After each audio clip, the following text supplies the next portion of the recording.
Our story starts back in 1844 in not-so-merry England, where a group of weavers, fed up with the high price of company store groceries, pooled their money to buy their own food, creating a new form of business, the cooperative. The idea caught on. Here in the U.S., President Roosevelt gave electric cooperatives a jump-start with the founding of the Rural Electrification Administration, the REA, telling American farmers and ranchers, if you want electricity, you can do it yourselves. And they did.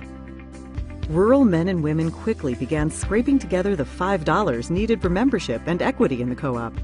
Up went the poles and wire and lines to bring rural folks what they so desperately needed: power.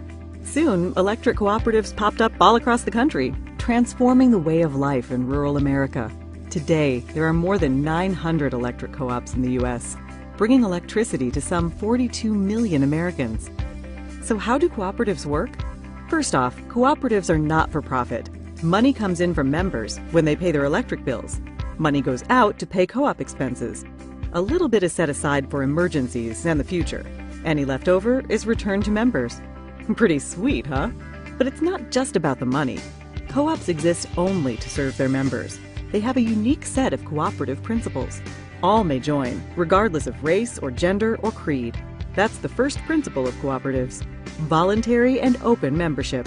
Members vote for their directors to lead their co-op. They vote yay or nay on big issues. Majority rules. That's the principle of democratic member control. Everyone pays a little money to become a member. An owner. We call that principle participating economically. Cooperatives believe and invest in education, training, and information. That makes them smart and sets them apart. Cooperatives stand on their own two legs. Decisions are made locally for local people. We call that principle autonomy and independence. But cooperatives also work together. They join forces to restore outages after storms, get financing, do research, and speak up in the halls of government. We call this hallowed principle cooperation among cooperatives. It's what makes us strong. And co-ops have a heart, a big heart. They help kids and industries and communities to grow. They give to hospitals and fire stations, ballparks and businesses. Cooperatives deeply demonstrate this principle: concern for community. Community's a cool concept. Communities are just groups of people. And that is the cooperative's secret ingredient.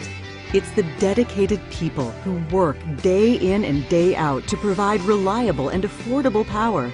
It's the elected people who shape the policies and tackle the big issues.